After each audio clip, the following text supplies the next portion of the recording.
Alright, let's get some stuff hooked on this.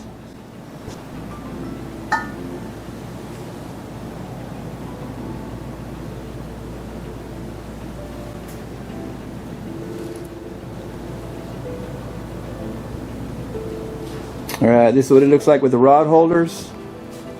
On my rods, I have the stainless steel, aluminum 4043, aluminum 5356, carbon steel 70S2, and this goes to 308L. I keep the 1/16, 3/32, and 1/8 rods in each one. So you got 3 different sizes in each one. And let me show you, with these just 4 right here, let me show you how many other tubes I used to have laying around. And all of these right here, and I'm still missing like 6 other tubes. It's a lot of tubes to have laying around. And remember, I'm still missing 6 tubes, and I've got everything contained in here. All 3 different sizes.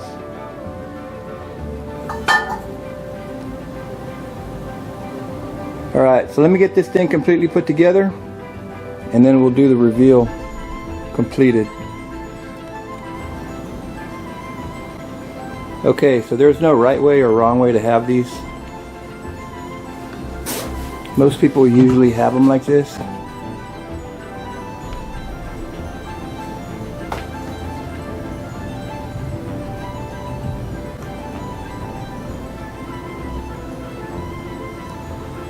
But I'm not keeping them like this, because I'm going to put my hose hangers in the front.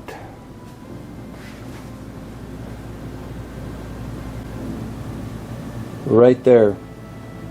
So I'm going to have to change the machine facing forward. Alright, so right here I'm going to show you how you put in the rib nuts and hang the hangers. And I'm basically going to fast forward it from here so that you can just get an idea, so it makes it easier for you to understand how to do this yourself, because it's very easy.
Okay, so the very last thing we have to do here